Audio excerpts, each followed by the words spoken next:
Online वालों good evening. हाँ, कहाँ तक पहुंचे हैं? हाँ, अभी इनकी जरूरत पड़ेगी वापस। कहाँ तक पहुंचे पहले बताओ।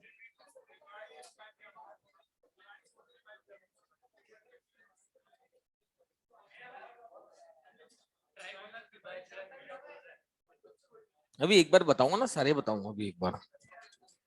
कहाँ तक पहुंचे? AB2L3 okay. चलो भैया, अब नेक्स्ट चलेगा sp3d2।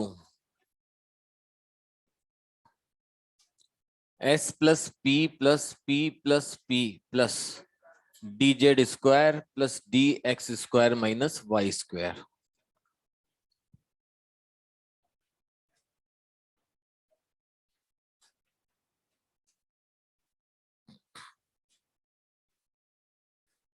आप एक काम कीजिए बेटा, पहले स्ट्रक्चर बना लीजिए।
ये कौन से नंबर का था?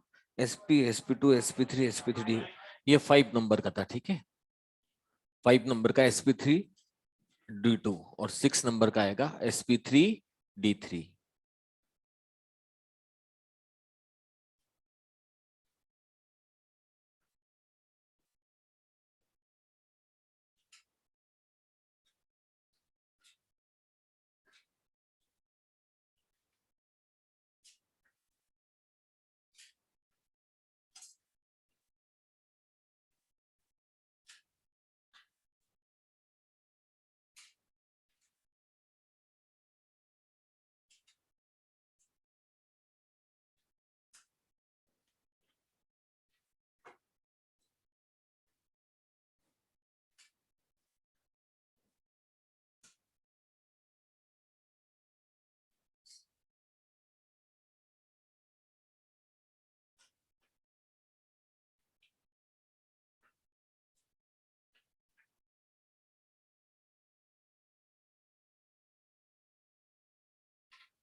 चलिए पहले एक बार इनको समझते हैं, फिर एक बार वापस शुरू से लेकर एंड तक की सारी ज्योमेट्री एक साथ बनाएंगे।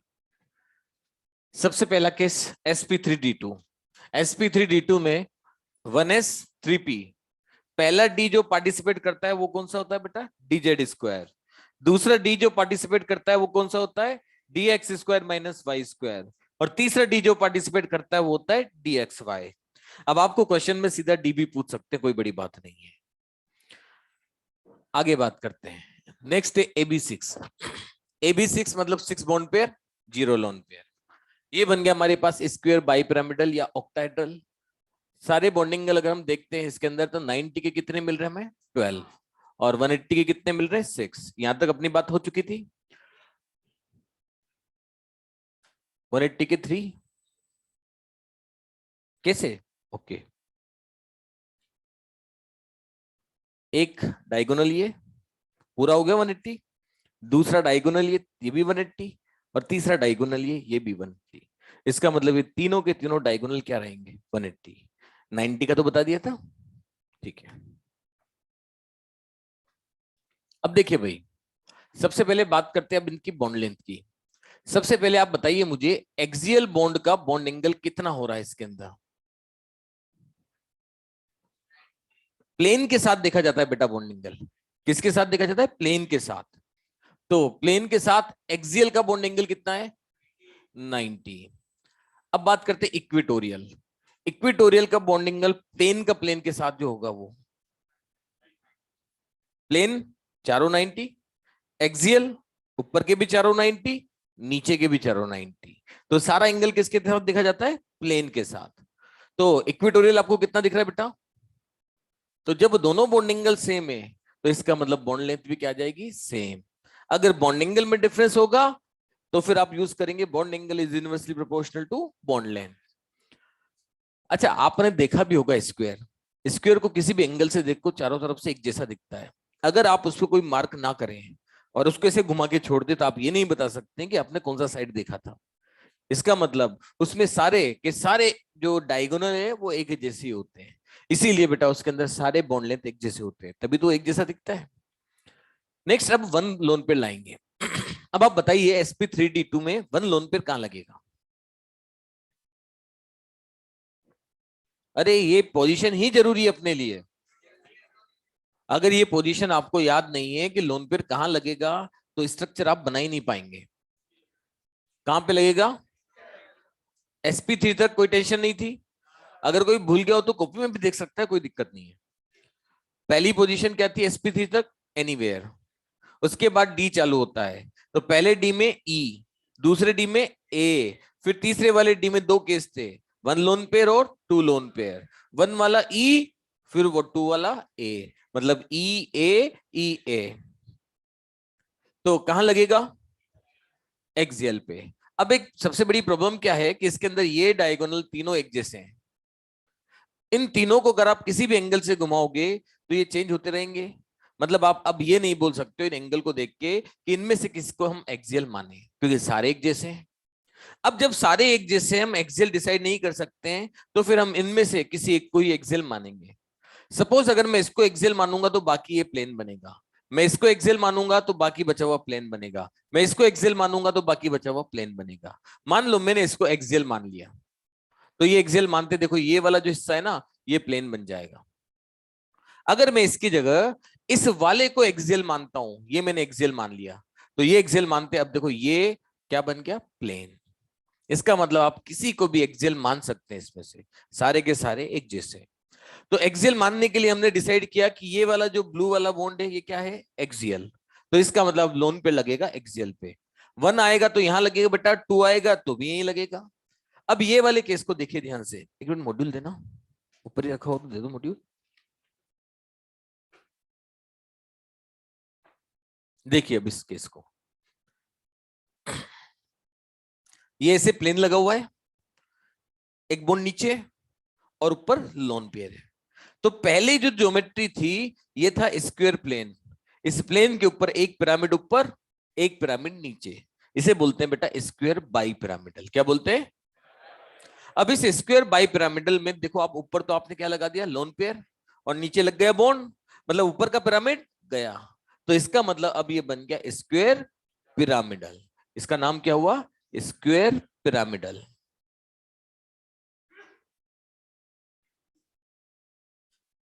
दूसरी बात, अब देखिए यहां का रिपल्शन है लोन पेयर का और यहां का रिपल्शन है बॉन्ड पेयर का।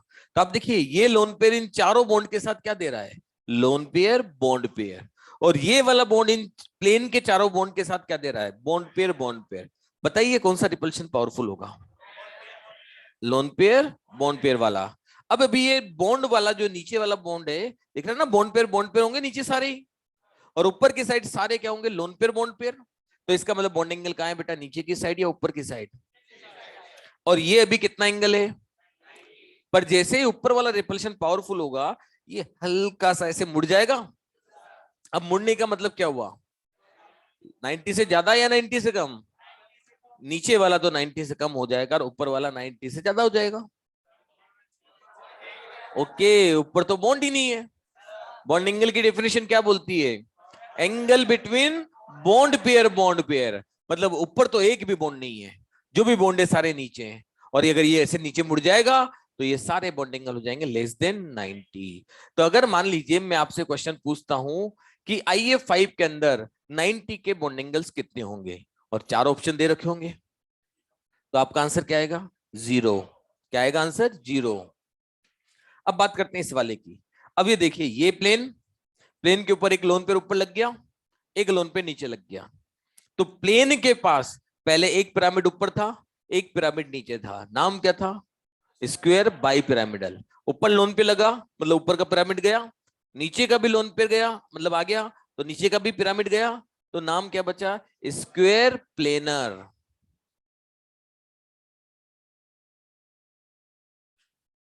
अब दूसरी बात, ऊपर भी चारों के चारों लोन पेयर बॉन्ड पे रिपल्शन है, नीचे भी चारों के चारों लोन पेयर बॉन्ड पे रिपल्शन है। तो बताइए ये प्लेन कहीं मुड़ेगा? मतलब अब बॉन्डिंग आ गया 90। चलो अब पांचवे वाले पे चलते हैं। यहां तक बात क्लियर हो चुकी है? अब इस वाले पे देखिए sp3d3 में ये 5 बॉन्ड, यानी प्लेन क्या है? पेंटागोनल। प्लेन क्या है बेटा? पेंटागोनल। अब इस प्लेन में एक पिरामिड ऊपर और एक पिरामिड नीचे, यानी ये बन गया पेंटागोनल बाई पिरामिडल। और इस पेंटागोनल बाई पिरामिडल में 72 के 5 होंगे, 90 के 10 होंगे और 180 का 1 होगा। यहां तक तो क्लियर है बात? अब बात करते हैं इनकी बॉन्ड लेंथ की।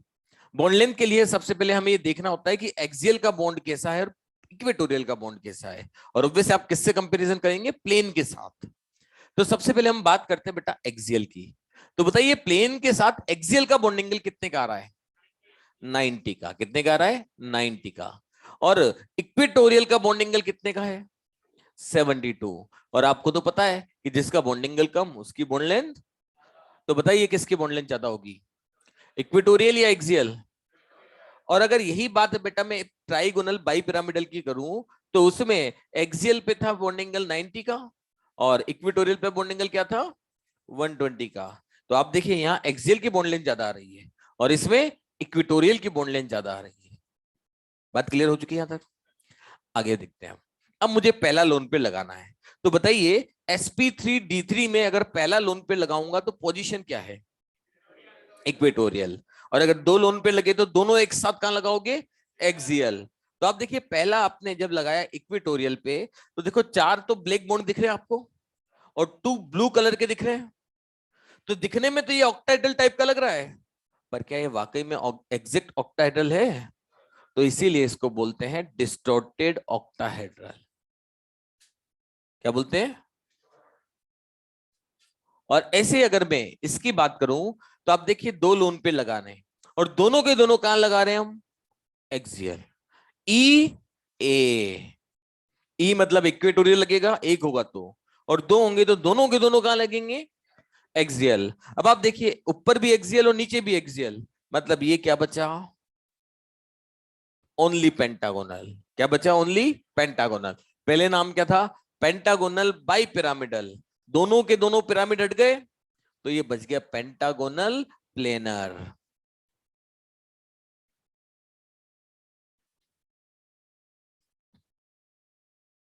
चलिए अब एक बार पेन से वापस सारी ज्योमेट्री बनाएंगे और बहुत ध्यान से सुनते जाना। और 1 by 1 ज्योमेट्री पे दिमाग लगाना है।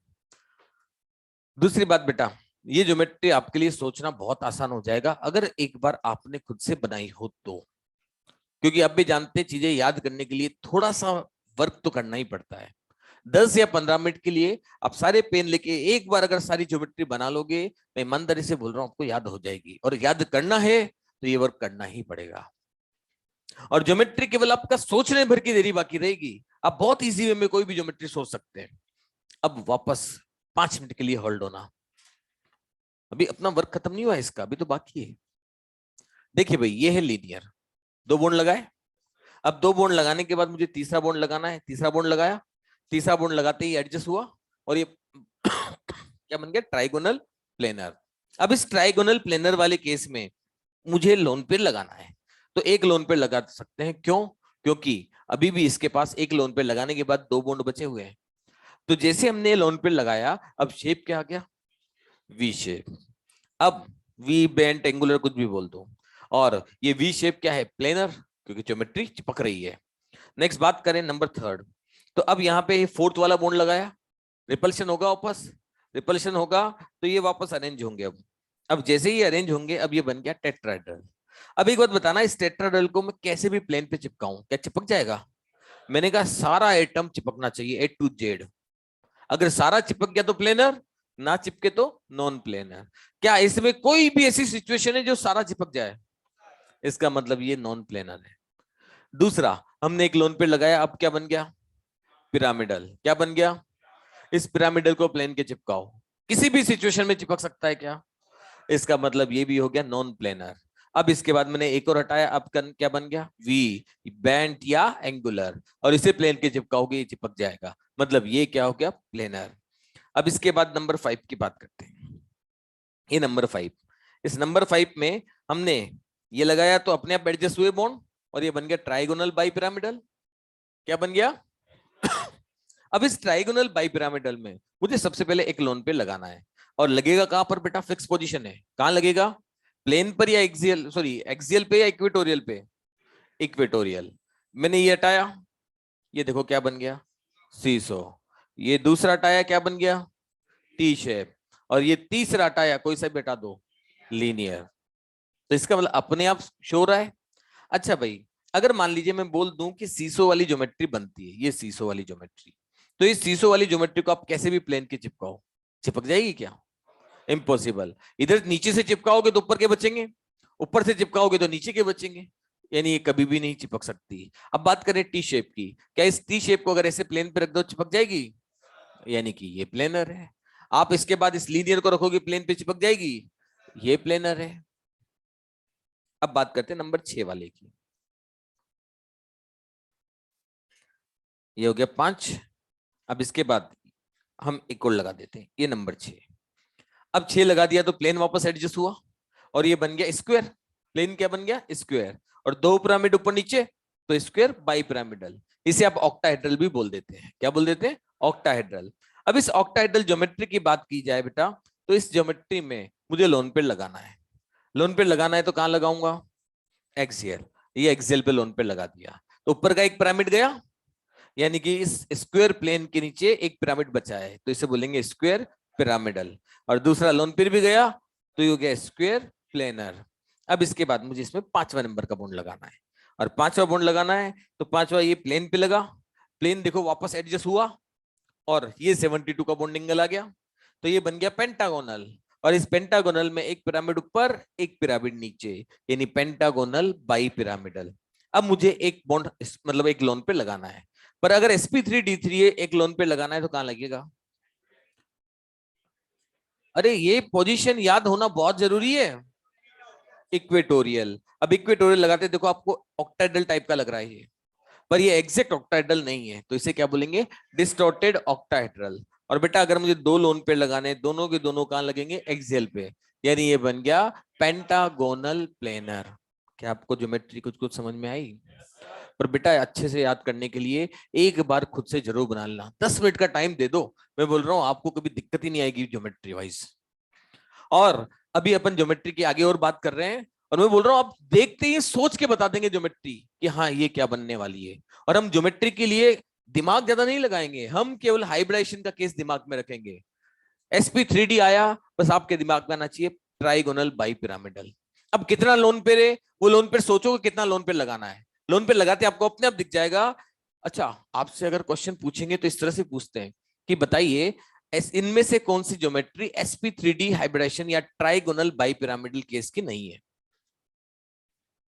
ये आपसे ऐसा पूछ लिया, बताइए इन चार में से कौन सी ज्योमेट्री sp3d केस नहीं बनाता है। क्या बोला? इन चार में से कौन सी ज्योमेट्री sp3d केस नहीं बनाता है। अब आपको अपने आप समझ में आ गया कि sp3d वाले केस में कितनी पॉसिबल ज्योमेट्रीज बन सकती है। पहली ट्राइगोनल बाई पिरामिडल, दूसरी सीसो, तीसरी टी शेप, चौथी लीनियर। और ऑब्वियसली इन चार में से कोई एक तो ऐसी दे रखी होगी जो इस ऑप्शन में नहीं आती होगी, तो वो आपका आंसर आ जाएगा। इसका मतलब सारी पॉसिबिलिटीज देखने के लिए एक बार आपको खुद को बनाना पड़ेगा। अब मुझे ये वाला हिस्सा मिटाना है। अभी मैंने आपको ज्योमेट्री सिखाई है, चार्ज लगाना नहीं सिखाया है। ज्योमेट्री में चार्ज लगाना आप सिखाऊंगा। फटाफट से लिखो बस।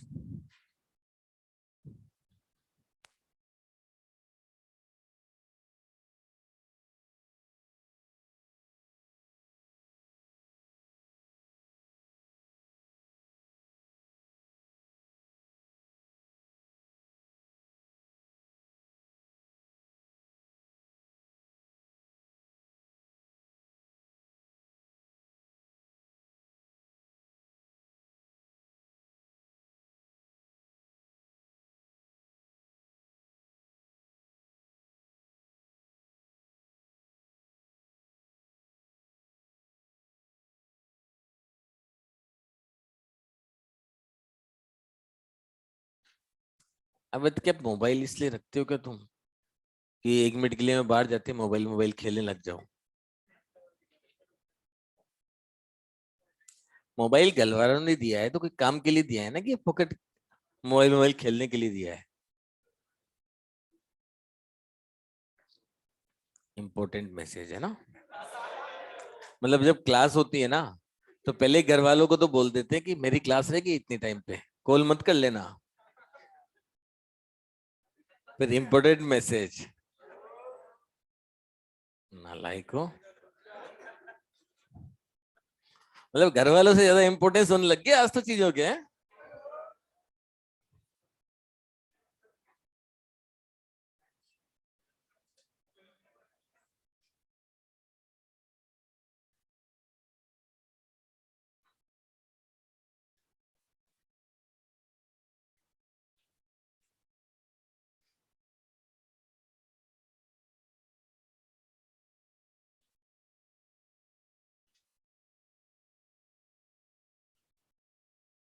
अरे भाई sp3d में कहाँ है एक्सिस पे लोन पेयर?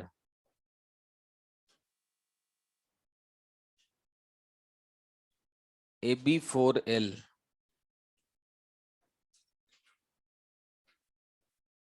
तो एक्सिस में थोड़ी है वो लोन पेयर, इक्वेटोरियल पे लगा रहे हैं। अरे sp3d में सारे लोन पेयर इक्वेटोरियल पे लगा रहे हैं अपन। सीसो इक्वेटोरियल पे लगाने से बना है।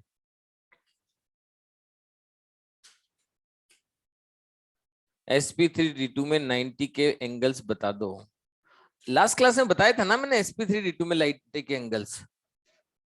ला वो पेन कहाँ है भैया?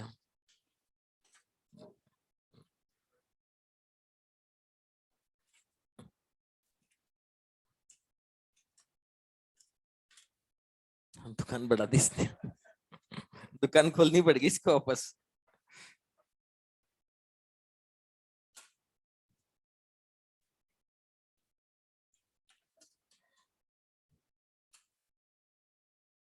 फेमस हो गया तो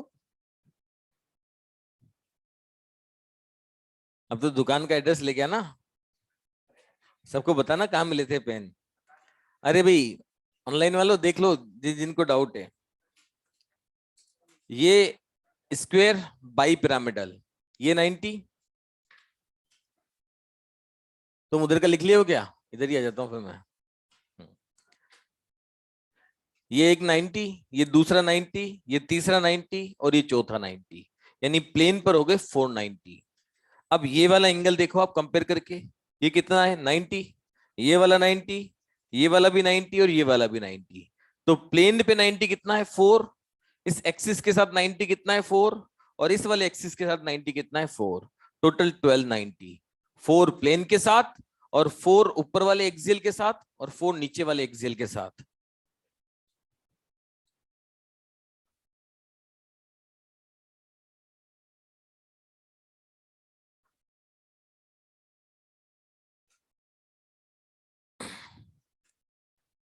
लो अब बढ़ा दो दुकान। ठीक है भाई, तो आपको ये एंगल पे ध्यान देना है, जिसका बॉन्ड एंगल कम उसकी बॉन्ड लेंथ ज्यादा। अब ये लेफ्ट वाला हिस्सा मिटा दू ना। अब इन मॉलिक्यूल में चार्ज लगाना सीखेंगे अपन और इनके स्ट्रक्चर बनाना सीखेंगे।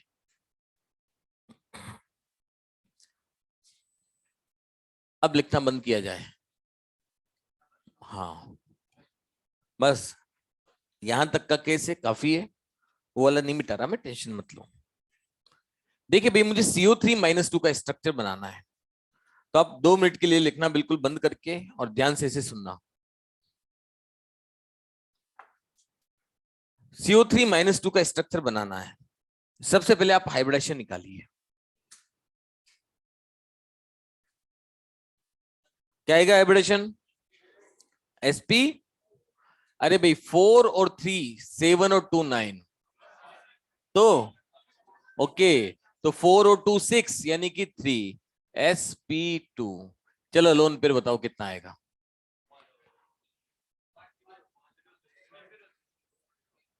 0 या 1?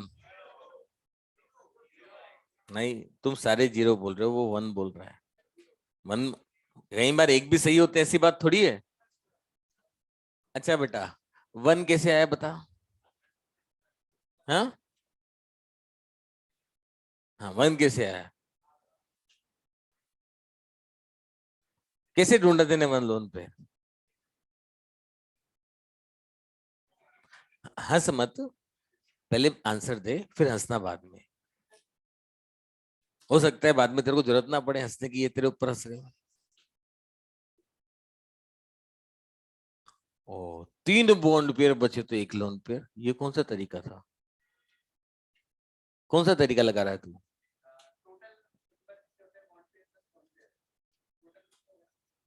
हाँ,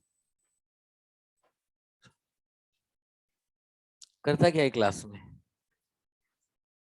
पढ़ रहा है तू? पढ़ रहा था तू क्लास में? ऐसे ऐसे पढ़ता है? वो तो बड़ा होने लग गया और ये छोटा होने लग गया, क्या चक्कर है? वो तो समझदार होके बैठता है एकदम। मतलब उसकी इंटेलिजेंसी अब इसने ले ली है और इधर से ट्रांसफर कर दी है। तो कितना आएगा बेटा लोन पे? 0। अब सबसे पहली चीज, आपको जैसे ही पता लगा बेटा sp2, आप इसकी पेरेंट ज्योमेट्री ढूंढना। जो जो वर्क मैं बता रहा हूं वो वर्क समझ लेना, आप आराम से स्ट्रक्चर बना सकते हो। सबसे पहले क्या करेंगे, जो भी हाइब्रिडेशन हमें मिलेगा हम उसकी पेरेंट ज्योमेट्री को यूज करेंगे, और इसकी पेरेंट ज्योमेट्री ट्राइगोनल प्लेनर। मतलब आपने सेंटर को सेंटर में रखा और ट्राइगोनल प्लेनर बना दिया। अब ये ट्राइगोनल प्लेनर बनाने के बाद आपने देखा लोन पेयर 0 है, इसका मतलब सारे के सारे क्या है? बॉन्ड पे है। यानी कि अब सब जगह बॉन्ड पे लगा दो, 3 ऑप्शन हमारे पास दिए हुए हैं। अब एक ऑप्शन की डिमांड कितने बॉन्ड होती है? 2 बॉन्ड। तो इसका मतलब 3 ऑक्सीजन कितने बॉन्ड मांग रहे हैं? 6। पर कार्बन कितने दे सकता है? इसका मतलब कार्बन एक ही ऑक्सीजन को डबल बॉन्ड दे पाएगा, यानी 2 ऑक्सीजन तो बचेंगे। तो इस ऑक्सीजन को अगर इस कार्बन ने डबल बॉन्ड दे दिया तो देखो कार्बन के 4 बॉन्ड पूरे। पर क्या ऑक्सीजन की वैलेंसी कंप्लीट हो गई? और हमें तो बताया कि मेहमान तो भगवान होते हैं, इसका मतलब पहले तो ऑक्सीजन का चार्ज कंप्लीट करना पड़ेगा आपको, यानी इसकी वैलेंसी कंप्लीट करनी पड़ेगी। अब पर हमारे पास बॉन्ड अवेलेबल नहीं है, तो अब क्या करें? चार्ज को ढूंढे हम, और चार्ज अवेलेबल है, तो हमने क्या किया? ऑक्सीजन को चार्ज दे दिया और देखो इसकी वैलेंसी कंप्लीट कर दी। इसका मतलब एक चीज आप क्लियर दिमाग में रखना कि जब भी आप कोई स्ट्रक्चर बनाए और ऑक्सीजन के पास अगर डबल बॉन्ड ना आए तो उसको चार्ज दे दिया करो, और नो डाउट अवेलेबल होगा चार्ज भी। तो जब भी ऑक्सीजन का बॉन्ड बनाए साइड एटम की फॉर्म में और उसके डबल बॉन्ड पूरे नहीं हो रहे हो तो क्या करोगे, उसे चार्ज दे दो। दूसरा SO4-2,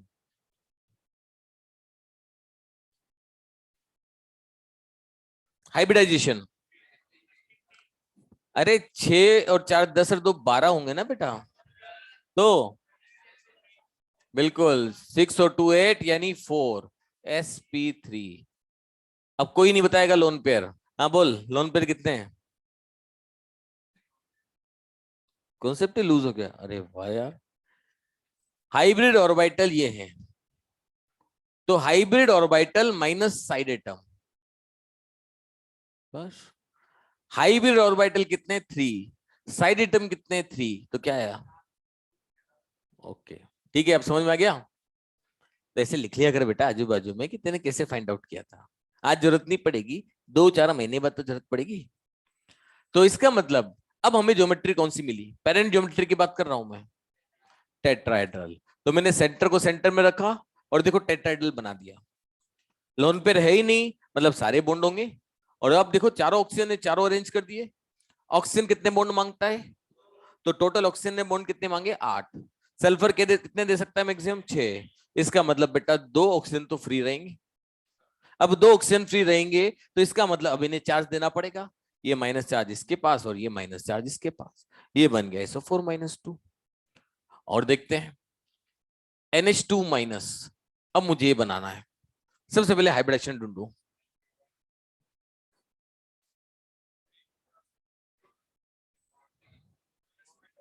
sp3, 5 और 2 7 और 1 8 यानी कि 4 sp3। लोन पे ढूंढो। अब 4 मिल चुका है, 4 का मतलब ज्योमेट्री कौन सी होगी? मैंने क्या बोला, बस हमें पेरेंट ज्योमेट्री यूज करनी है। और वैसे भी अगर आप सीधा सोचो कि पेरेंट ज्योमेट्री टेट्राहेड्रल है, 2 लोन पे लगाओगे तो क्या शेप आएगा? अगर आपने ईमानदारी से ज्योमेट्री ध्यान दे लिया हो तो आपको केवल सोचने भर की देरी बाकी है, आप आसानी से बता सकते हैं कि कौन सा शेप आएगा। तो कौन सा दिख रहा है आपको? V shape, yes. चलो अब टेट्राहेड्रल बनाते हैं बेटा। पहले ये टेट्राहेड्रल बना दिया। अब टेट्राहेड्रल बनाने के बाद अब सबसे पहले देखो लोन पेयर कितने हैं, कहां लगाऊं? कहीं भी, क्योंकि टेट्राहेड्रल में कोई जरूरत नहीं थी लोन पेयर को कहां लगाना है। तो मैंने 2 बॉन्ड हटाए और उसकी जगह 2 लोन पेयर लगा दिए। अब जो बचा हिस्सा है वहां क्या अरेंज होगा? बॉन्ड। ये बन गया बेटा NH2। अब सबसे पहले साइड एटम से पूछो कि तेरी वैलेंसी कंप्लीट हुई कि नहीं हुई। तो हाइड्रोजन की रिक्वायरमेंट कितनी है? एक सिंगल बॉन्ड, एक ही बॉन्ड बना हुआ है। इसका मतलब हाइड्रोजन का मामला कंप्लीट है। और सिंपल सी बात है, जब मेहमानों का खाना कंप्लीट हो जाता है, खाना बच जाता है, तो अपन लेके आते हैं घर पे। 1-2 दिन तो खाना चलता ही है वो घर पे, देखा भी होगा आपने।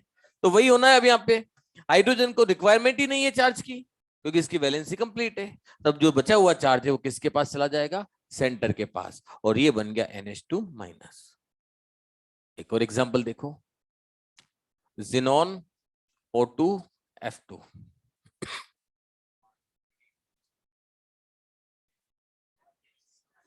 हाइब्रिडाइजेशन sp3d, 6 और 2 8। ऑक्सीजन काउंट नहीं करेंगे। 5 आया बेटा तो sp3d। अब लोन पेयर बताओ। 1। अब देखो आपके दिमाग में जैसे ही दिखा आपको sp3d, एकदम से ट्राइगोनल बाइपिरामिडल, बोर्ड पे मत देखो तुम तो, बस डायरेक्ट सोचो कि sp3d मतलब ट्राइगोनल बाइपिरामिडल तुम्हारी आंखों के सामने आना चाहिए। अब उस ट्राइगोनल बाइपिरामिडल में एक लोन पेयर लगा दो। क्या बना? क्या बना? ये ये होना चाहिए ज्योमेट्री में। इसे बोलते ज्योमेट्री को सोचना। और अगर आपने सोचना चालू कर दिया 10 या 15 सेकंड के अंदर, तो आप hybridisation, lone pair, bond pair, geometry A to Z चीज बता देंगे, इवनली बॉन्ड एंगल तक बता देंगे।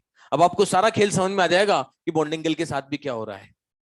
तो ज्योमेट्री सोचने के लिए एक बार ज्योमेट्री को खुद से अगर बना लोगे ना आप ईमानदारी से, तो आपके लिए बहुत ईजी हो जाएगा सोचना। और ये सबसे इंपॉर्टेंट टॉपिक है इसके अंदर, पूरे केमिकल बॉन्डिंग के अंदर, क्योंकि अभी आगे बहुत सारी चीजें आने वाली है, सब ज्योमेट्री पे डिपेंड करेगी। आपको स्ट्रक्चर बनाने हैं।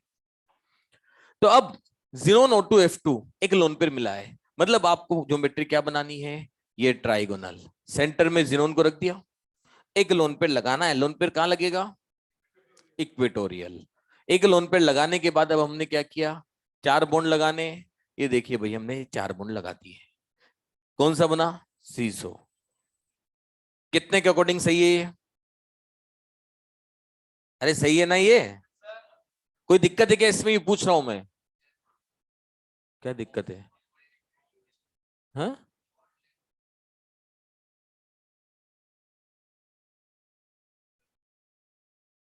सही बात बोली है इसने।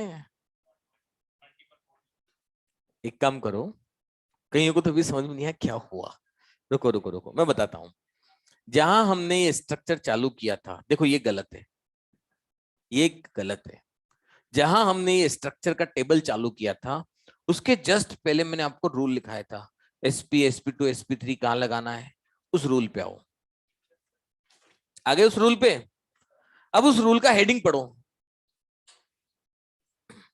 Position of lone pair and multiple bond. अभी तक तो आप केवल लोन पेयर को ही उस पोजीशन को मान के चल रहे हो, आपने मल्टीपल बॉन्ड पे ध्यान ही नहीं दिया अभी तक। पर वो पोजीशन दोनों की है, लोन पेयर की भी और मल्टीपल बॉन्ड की भी। यानी कि जहां आप लोन पेयर लगाते आए हो वहीं आपको मल्टीपल बॉन्ड भी लगाना है।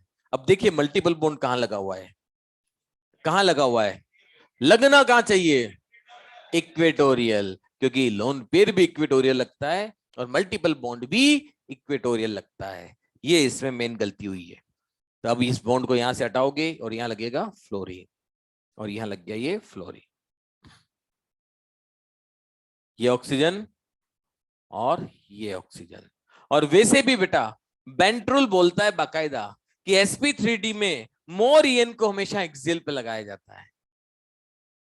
बेंट्रुल के हिसाब से क्या होता है, मोर ईएन को हमेशा एक्सियल पे रखा जाता है, और वो यही बात सपोर्ट कर रहा है। दूसरा बॉन्ड लेंथ का भी डिफरेंस आ गया, और हमें तो पता है एक्सियल का बॉन्ड लेंथ ज्यादा होता है इक्वेटोरियल से। अगर डबल बॉन्ड यहां लगा दोगे तो उल्टा हो जाएगा, तो जो कि पॉसिबल नहीं है। तो ध्यान रखना मल्टीपल बॉन्ड कहां लगेगा, जहां लोन पेयर है। चलो अब लिख सकते हो आप आगे।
केवल सबसे ऊपर वाली।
नेक्स्ट देखिए, हाइब्रिडाइजेशन इन ऑड इलेक्ट्रॉन स्पीशीज। अब ऑड इलेक्ट्रॉन स्पीशीज में हाइब्रिडाइजेशन निकालना है। पहला तरीका, if En of side atom is less और इक्वल टू सेंट्रल एटम। क्या है तरीका? If En of side atom is less or equal to central atom, then less value count. If En of side atom is more than central atom, ये CA मतलब chartered accountant नहीं है, CA मतलब central atom है, then more value count। मतलब अगर side atom का En ज्यादा है तो आप ज्यादा वैल्यू काउंट करना, और साइड एटम का En कम है तो कम वैल्यू काउंट करना। अब देखिए कैसे काउंट करते हैं। जैसे आप हाइब्रिडेशन निकालते हो सेम वैसे यूज कीजिए। 4 + 3 डिवाइड बाई 2 कितना आया? 3.5। अरे तो 3.5 कहां से आ गया भाई? अभी तक तो हमने आधे ऑर्बिटल की तो बात ही नहीं की थी। तो आप अभी तक जितनी भी काउंटिंग करते आए हैं वो इवन स्पीशीज भी करते आए हैं, और आप कर रहे हैं बेटा डिवाइड बाई 2, और होल नंबर आ रहा है तो ऑब्वियस है आप इवन नंबर को डिवाइड बाई 2 कर रहे थे। अब यहां पर ओड नंबर को डिवाइड बाई 2 कर रहे हो तो पॉइंट में वैल्यू तो आनी आनी है। तो ये आपको एक चीज और बता रहा है हाइब्रिडेशन, कि ये सारी स्पीशीज क्या है? Odd electron. मतलब आप चाहें तो स्पीशीज में उसके टोटल वैलेंस इलेक्ट्रॉन काउंट कर लीजिए, वो भी आपको बता देगा ओड नंबर आए ओड इलेक्ट्रॉन है। और आप चाहें तो सीधा उसका हाइब्रिडेशन निकाल दीजिए, ओड नंबर में आएगा तो भी पता लग जाएगा ओड इलेक्ट्रॉन है। मतलब अब आपके पास ओड इलेक्ट्रॉन स्पीशीज को पहचानने के दो तरीके हो चुके हैं। पहला तो वैलेंस इलेक्ट्रॉन जोड़ना, और दूसरा सीधा हाइब्रिडेशन निकालना। तो अब यहां पर ओड नंबर को आप डिवाइड बाय 2 कर रहे हो, इसीलिए क्या आ रहा है? डेसिमल वैल्यूज चल रही है। अब 3.5 आया, चलो इसको देखते हैं। 4 + 3 डिवाइड बाय 2 कितना आएगा बेटा? देखो वापस वही पॉइंट पे वैल्यू चल रही है। फिर देखो 5 + 2 डिवाइड बाय 2 कितना आएगा?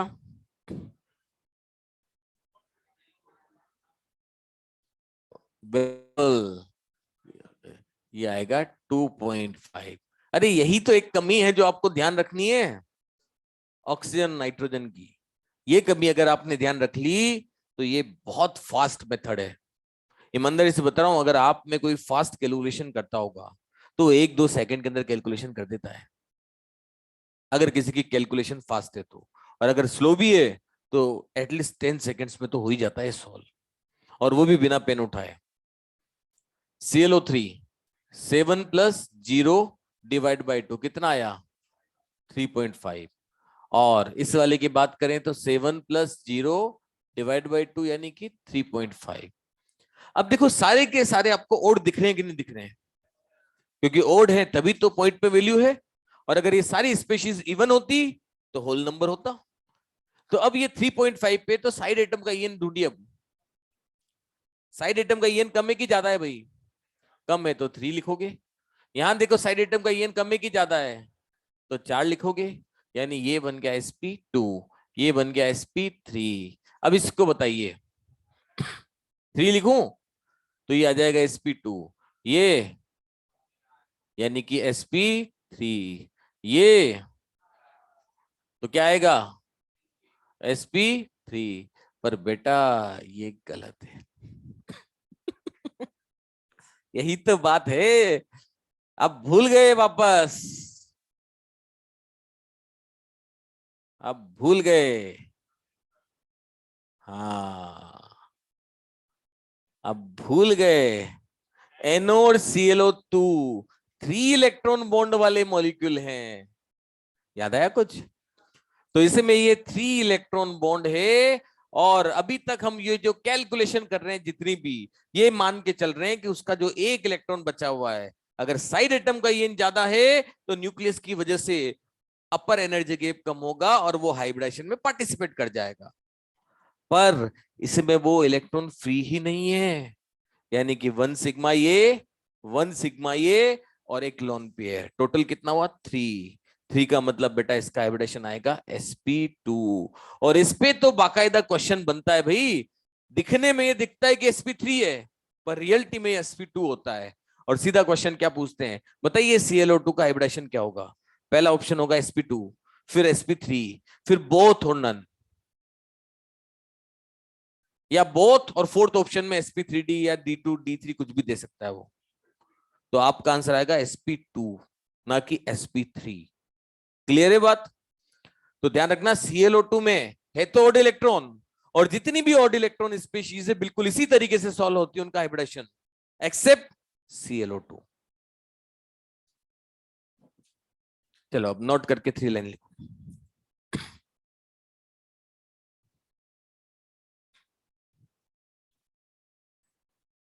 देखिए 3 लाइन।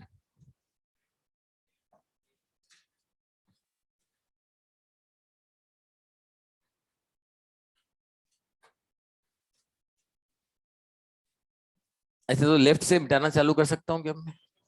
चलो ठीक है फिर, अब आप लिख सकते हो आराम से, जब तक मैं आगे लिख देता हूँ।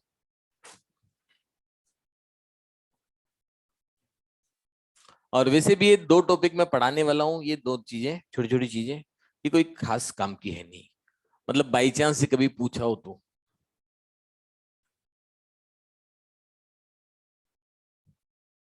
नेक्स्ट इंपॉर्टेंट टॉपिक है बॉन्ड एंगल।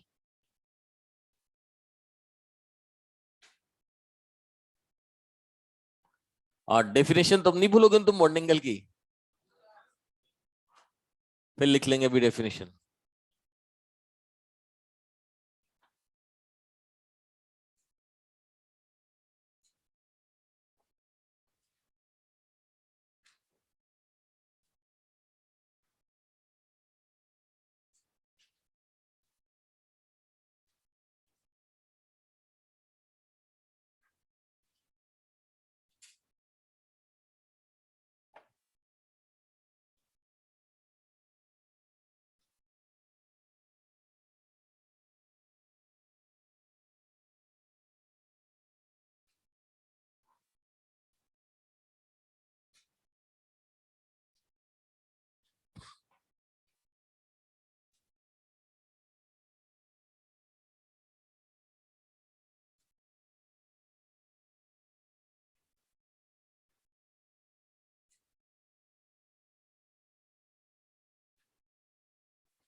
सुनिए, नोट करके 3 लाइंस भी लिखिए।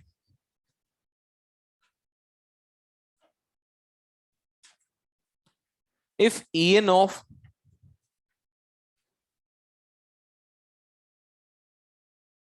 if En of side atom, if En of side atom is less than or equal to central atom, if En of side atom is less than or equal to central atom,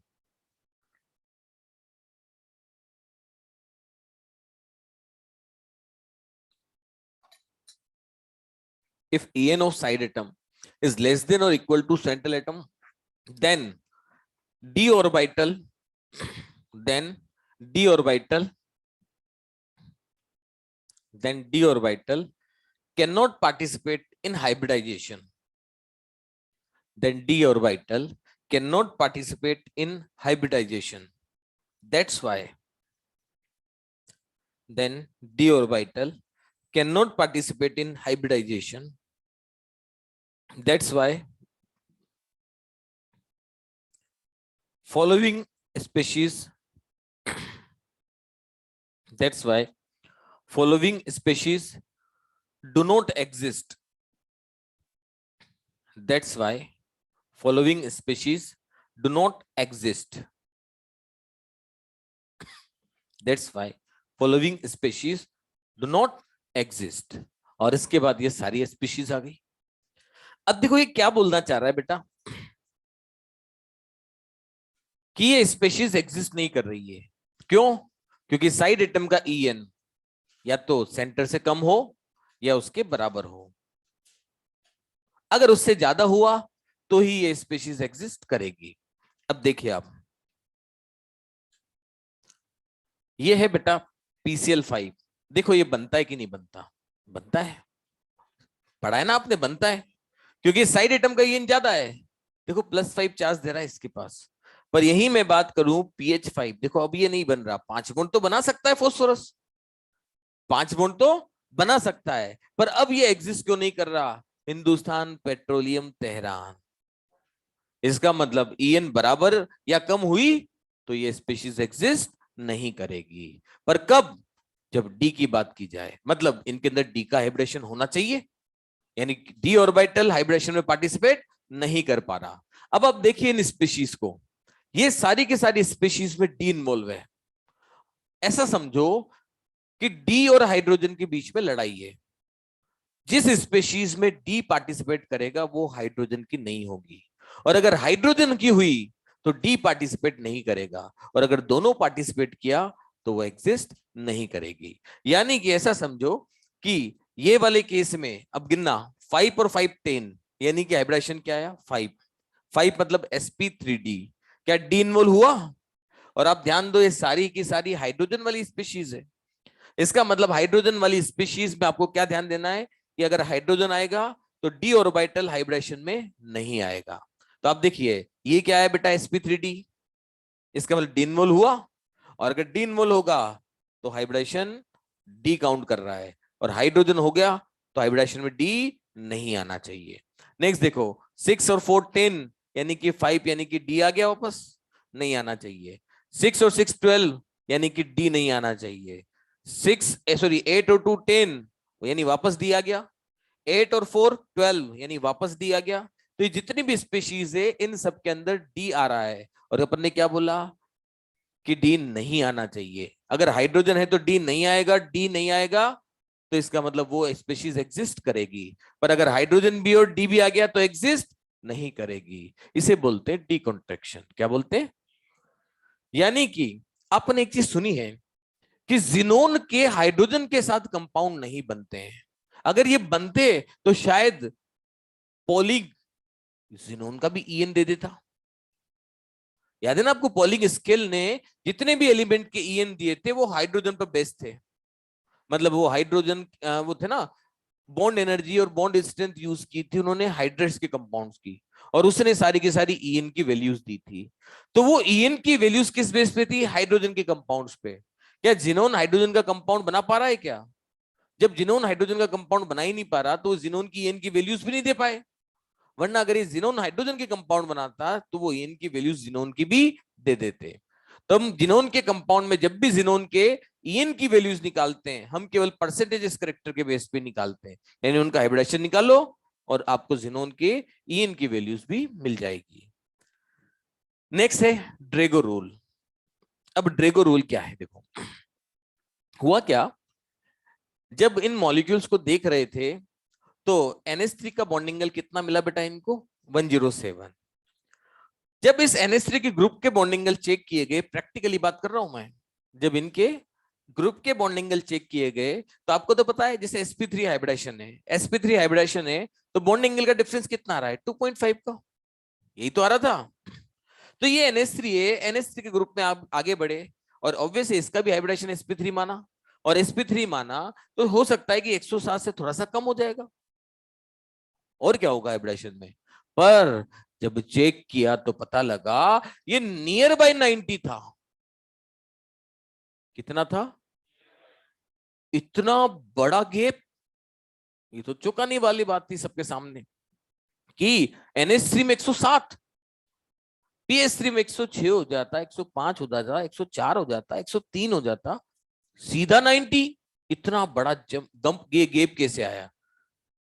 अब इस gap को समझा नहीं पा रहे थे कोई भी, जितने भी थे केवल एक ही बात बोल रहे थे, इतना बड़ा गेप हो ही नहीं सकता, थोड़ा बहुत 19-20 चल जाता। फिर फाइनली ड्रेगो नाम का साइंटिस्ट आया, इसने समझाया कि रियलिटी में ये सेकंड पीरियड वाले क्या कर रहे हैं, हाइब्रिडाइजेशन क्या कर रहे हैं, और इसके नीचे वालों में हो रहा है ओवरलैपिंग। और बिल्कुल सही बात है। अब देखो अगर इस पी को आप लेते हो और दूसरे पी को लगाते हो तो बेटा इन दोनों पी में 90 का एंगल दिखता है। अरे भाई ये पी आप लगाओगे ना, ऐसे तो लगाओगे पी, तो एंगल कितना आएगा, 90 का। इसका मतलब ये हाइब्रिड ऑर्बिटल है ही नहीं, ये क्या है, प्योर ऑर्बिटल। और प्योर होंगे तभी 90 के आसपास का खेल आएगा। और ये बात बोल के उसने चौंका भी दिया कि सही बात है, वाकई में 90 तभी हो सकता है जब वो प्योर हो और एक साथ लगे हुए हो। तो इसने क्या बोला कि इसके अंदर तो है हाइब्रिडाइजेशन, और सेकंड पीरियड के बिलो में क्या है, ओवरलैपिंग। अब देखो PS3 H2S सब में ये ओवरलैपिंग बता रहा है, मतलब आप ओरिजिनली इनमें हाइब्रिडाइजेशन की बात नहीं कर पाओगे। दूसरी बात H2 में भी देखो 104 के बाद लगभग 90 आ रहा है सीधा, केवल इन दो ग्रुप में ऐसा हुआ था और में नहीं हुआ। तो इसी को एक्सप्लेन करने के लिए कौन आया था, ड्रेगो। अब इसने क्या बोला कि ये हाइब्रिडाइजेशन है और ये ओवरलैपिंग है, और ये बॉन्डिंग लगभग 90 के आसपास है। दूसरी बात, बिना एस के कभी हाइब्रिडेशन हो ही नहीं सकता, बिना एस ऑर्बिटल के कभी भी हाइब्रिडाइजेशन हो ही नहीं सकता। तो सर बिना पी के भी हो सकता है क्या, बिल्कुल हो सकता है बेटा, बिना पी के हाइब्रिडेशन हो सकता है, बिना एस के कभी हाइब्रिडेशन नहीं होता। अब आपने तो नाम ही नहीं सुना होगा कि बिना पी के हाइब्रिडेशन कौन सा, सुना है किसी ने नाम, D3S, कौन सा है, D3S, इसमें पी नहीं होता। एक्चुअली क्या है, कुछ सालों पहले तक तो हम बताते थे D3S हाइब्रिडेशन, पर आपकी देवी जो है ना, वो क्या हर जगह टांगा लगा देती है। जिन जिन मॉलिक्यूल में बड़ी बड़ी ऑथर की बुक्स भी D3S हाइब्रिडेशन बताती है ना, आपकी देवी उसमें sp3 हाइब्रिडेशन बताती है। अब क्या करें बताओ, अब क्या करें, मजबूरी बन गई ना अब तो वो सारी बुक्स को नकारना पड़ रहा है और देवी को मानना पड़ रहा है। तो फिर क्या करें, D3S बताना इसलिए तो बंद करना पड़ा, पूरा एक्सप्लेनेशन D3S पे, sp3 का तो कोई एक्सप्लेनेशन नहीं है दूर दूर तक। पर देवी एक्सप्लेनेशन भी नहीं बोलती है, देवी केवल इतना सा बोलती है कि ये मॉलिक्यूल ये ऑर्बिटल पार्टिसिपेट किए, बस। अब ऑर्बिटल पार्टिसिपेट ये वाले किए तो उसके हिसाब से तो sp3 दिख रहा है, D3S तो है नहीं। और बड़ी बड़ी बुक्स तो पूरा लंबे लंबे लेख दे रही है कि D3S ऐसे बना, ऐसे ऐसे हुआ, ये हुआ और वो हुआ। अब क्या करें भाई, देवी के सामने तो कुछ नहीं कर सकते ना, इतनी बार हो गया नहीं चोट, हर बार देवी की बात मान लेते तो आंसर सही जाता। और देवी की बात जहां अपोज की वहीं हर बार मुंह की खानी पड़ी है, देवी मानती नहीं है। आपको पता है नीट वाला बोल दिया ये आंसर तो यही, अब कुछ भी कर लो आप, कोई नहीं बदलेंगे। तो इसका मतलब बेटर है लड़ने की जगह क्या करोगे, देवी को मान लो, मेरे हिसाब से तो वो बेटर है। फिर भी आप कहते हो नहीं सर संघर्ष करेंगे, तो बेटा कर लो संघर्ष अब। अब आगे सुनिए, तो बिना एस के कभी हाइब्रिडेशन हो ही नहीं सकता है, और बिना एस के अगर हाइब्रिडेशन नहीं होगा तो इसका मतलब हाइब्रिडेशन में एस जरूरी है। अब आप देखिए, ये है पी ऑर्बिटल, ये 100% पी है। जब इसके अंदर एस का करेक्टर मिलना चालू होगा तो आप देखो इसमें एस के जैसा शेप आना चालू हो जाएगा, और अगर एस के जैसा शेप आना चालू हुआ तो क्या बन गया, फिश ऑर्बिटल। तो हाइब्रिड ऑर्बिटल क्या बन गया, हाइब्रिड ऑर्बिटल। इसका मतलब बिना एस के कभी हाइब्रिडेशन हो ही नहीं सकता, और जिसमें जितना ज्यादा एस पार्टिसिपेट करेगा वहां हाइब्रिडेशन के चांसेस उतने ही ज्यादा होंगे। इसीलिए अब आप देखिए, ऊपर वाले कर रहे हैं हाइब्रिडेशन, नीचे वाले कर ले ओवरलैपिंग। तो अगर आप देखोगे तो टॉप टू बॉटम जा रहे हैं तो हाइब्रिडेशन के चांसेस क्या हो रहे हैं, और हाइब्रिडेशन के चांसेस कम होंगे तो एस करेक्टर क्या होगा, कम होगा। और ऑब्वियस एस करेक्टर पी का उल्टा होता है, यानी कि पी करेक्टर बढ़ जाएगा। और बॉन्ड एंगल एस करेक्टर के डायरेक्टली प्रोपोर्शनल है। देखो आप, ये आने वाला है factor, S character is directly proportional to bond angle. इसका मतलब टॉप टू बॉटम जाने पर एस करेक्टर कम होगा तो बॉन्ड एंगल भी कम होगा। इन तीनों का बॉन्ड एंगल लगभग 90 है, पर तीनों में डिक्रीजिंग ऑर्डर है। मतलब अगर ये 92 हुआ तो हो सकता है ये 91 हो जाएगा, हो सकता है 90.5 हो जाएगा। तो क्या हो रहा है, कमी तो हो रहा है। अब ये है ड्रेगो रूल। अब मेन काम का टॉपिक, ठीक है, एक बार पढ़ के छोड़ देना, ज्यादा दिमाग नहीं लगाना। मतलब बाई चांस से कभी देखा हो मैंने इन दोनों का क्वेश्चन।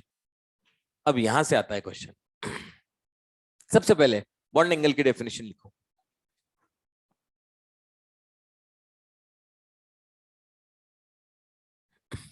बोलूं,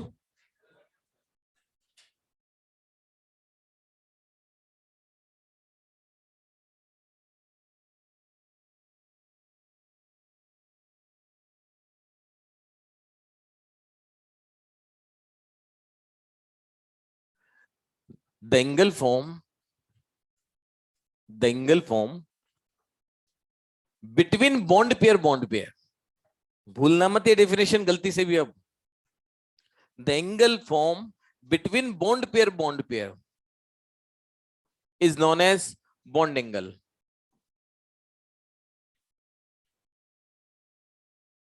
is known as bond angle। Clear. अब फैक्टर्स अफेक्टिंग बॉन्ड एंगल, देखो वैसे तो अगर बात की जाए तो मल्टीपल बॉन्ड और ड्रेगो रूल को इसमें देखते हैं। क्या बोला मैंने, मल्टीपल बॉन्ड और ड्रेगो रूल को देखते हैं पहले इसमें। और मल्टीपल बॉन्ड और ड्रेगो रूल बॉन्ड एंगल में मिलने का चांसेस है 5%, 95% तो नहीं मिलता है, पर अगर मिल जाए तो आप पहले से प्रिफर करते हैं। तो इन जनरल तो आपको ये नहीं मिलेगा। जब अपन सोल्व करेंगे तो मैं बताऊंगा देखो कैसे दिखता है ये, ड्रेगो रूल कहाँ आएगा, कैसे देखना है आपको। अच्छा एक बात और, एक देवी की बात मैं भूल गया। अरे देवी ने यहां भी गड़बड़ी की है, भी और बताता हूं आपको। मेरे को देखो ड्रेगो ने क्या बोला, ड्रेगो ने कहा कि पीएच3 में होता है ओवरलैपिंग। क्या बोला ड्रेगो ने, पीएच3 में होता है ओवरलैपिंग। और एनसीईआरटी कह रही है कि पीएच3 का हाइब्रिडेशन होता है sp3। मतलब आप अंदाजा लगाओ ना, इस पर्सन ने इतनी मेहनत करके रूल बनाया है और एनसीईआरटी ने एक लाइन में पूरा रूल बिगाड़ दिया। अब करे क्या, ड्रेगो की बात माने या एनसीईआरटी की। तो फिर पीएच3 में अगर बोले ना तो आप सबसे पहले हाइब्रिडेशन ही बताओगे। कई जगह मिलेगा आपको ये क्वेश्चन, और ये कंट्रोवर्सी क्रिएट कर रहा है क्वेश्चन। क्यों, क्योंकि देवी तो बोल रही है sp3, और इतना बड़ा रूल दिया है, कई सारी बुक्स में आपको ये रूल मिल जाएगा ड्रेगो रूल, और ये ड्रेगो रूल क्लियर बोल रहा है इसमें ओवरलैपिंग है, तभी तो 90 है। अब अगर इससे पूछो ना कि तू sp3 बता रही है, भाई बता दे sp3, तो हाइब्रिडेशन को समझा, और हाइब्रिडेशन को समझाए तो फिर बॉन्ड एंगल बता, कुछ नहीं बता पाए, बस लिख दिया sp3 तो लिख दिया। क्योंकि एंगल के कंसेप्ट को समझाना होता तो नो डाउट पहले इतने सारे दिमाग वाले थे वो बता देते ना कि sp3 है ये। अब हाइब्रिडेशन sp3 मान रहे तो एंगल नहीं समझा पा रहे थे वो। जब ड्रेगो ने आके समझाया, इतनी मेहनत की, इतना दिमाग लगाया, और केवल एक वर्ड लिख दिया pH3 में क्या होता है, sp3। वो तो ठीक है, जिंदा होता तो सुसाइड कर लेता वो। कितनी मेहनत से तो रूल बनाया मैंने और पूरा रूल बर्बाद। चलिए भाई अब आगे सुनिए। अब पहला फैक्टर है परसेंटेज करेक्टर। सुनना, 2 मिनट रुको, ये मैं याद करवा देता हूं पहले आपको, ठीक है ना। याद करवाने के बाद फिर ये क्वेश्चन सॉल्व करेंगे। तो अब देखिए, सबसे पहला है परसेंटेज करेक्टर, और percentage character is directly proportional to bond angle. बेटा इनडायरेक्टली में आप परसेंटेज करेक्टर को हाइब्रिडेशन भी बोल सकते हो, ठीक है ना। दूसरा केस है, अगर हाइब्रिडेशन सेम आएगा तो फिर आप देखोगे लोन पेयर, और lone pair is inversely proportional to bond angle. यानी पहला स्टेप क्या है, हाइब्रिडाइजेशन। और जब तक हाइब्रिडेशन डिफरेंट होगा आंसर हाइब्रिडेशन देगा। जब हाइब्रिडेशन सेम आएगा तो फिर देखोगे लोन पेयर, और lone pair is inversely proportional to bond angle. अब स्टेप थर्ड पे आते हैं। अगर हाइब्रिडेशन सेम हो जाए, लोन पेयर भी सेम हो जाए, फिर देखोगे कि लोन पेयर जीरो है या नॉट जीरो है। जीरो हुआ तो सारा बॉन्ड एंगल सेम।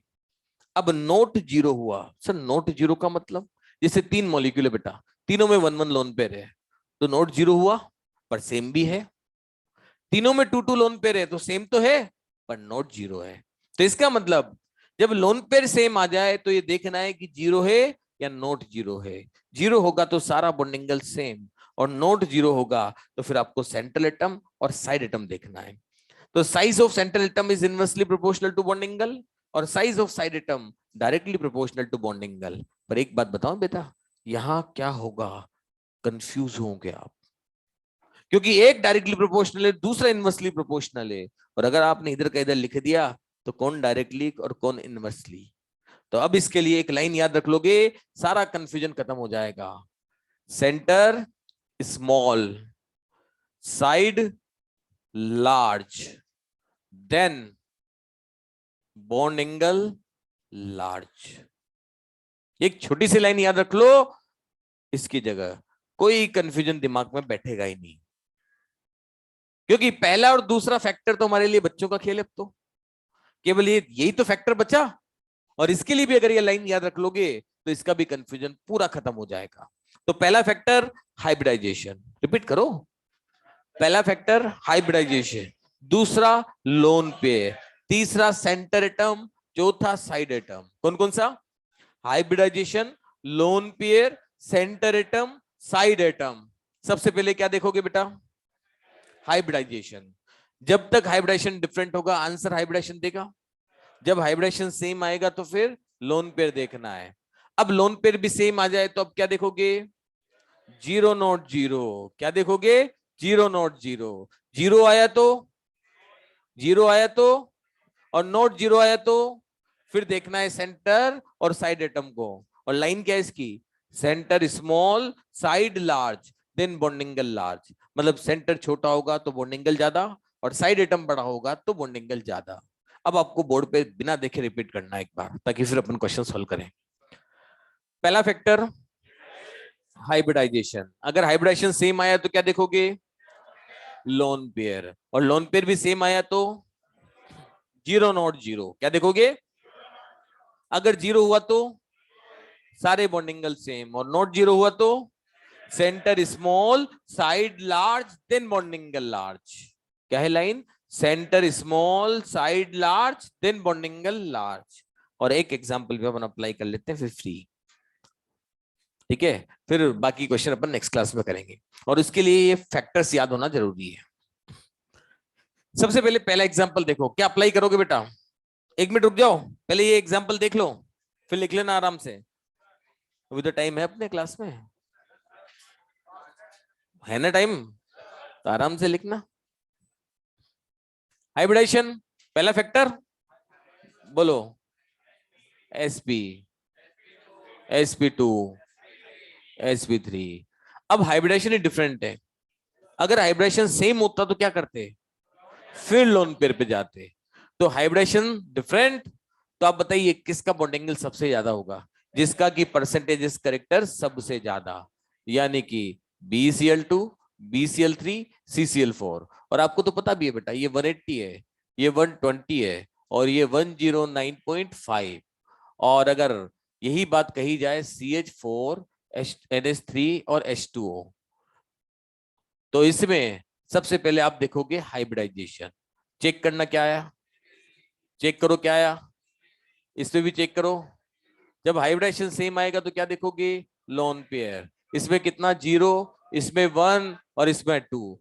इसका मतलब सबसे ज्यादा बॉन्ड एंगल किसका होगा, तो जिसमें लोन पेयर कम उसका बॉन्ड एंगल ज्यादा। और आपको पता है इसका होता है 109.5, इसका होता है 107 और इसका होता है 104.5। ठीक है भाई, बाकी फिर नेक्स्ट क्लास में देखेंगे।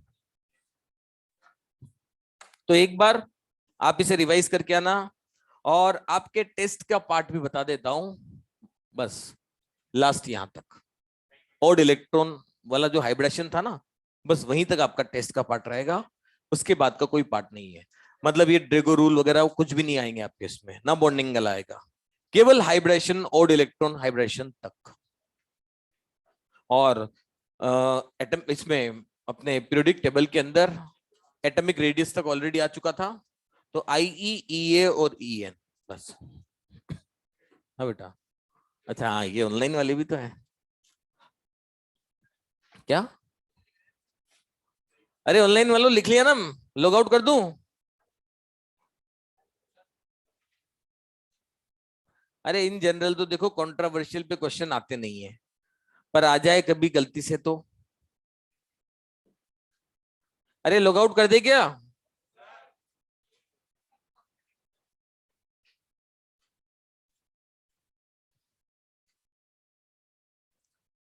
चलो लिखिए, अभी 2-3 मिनट में कर देते हैं लॉग आउट।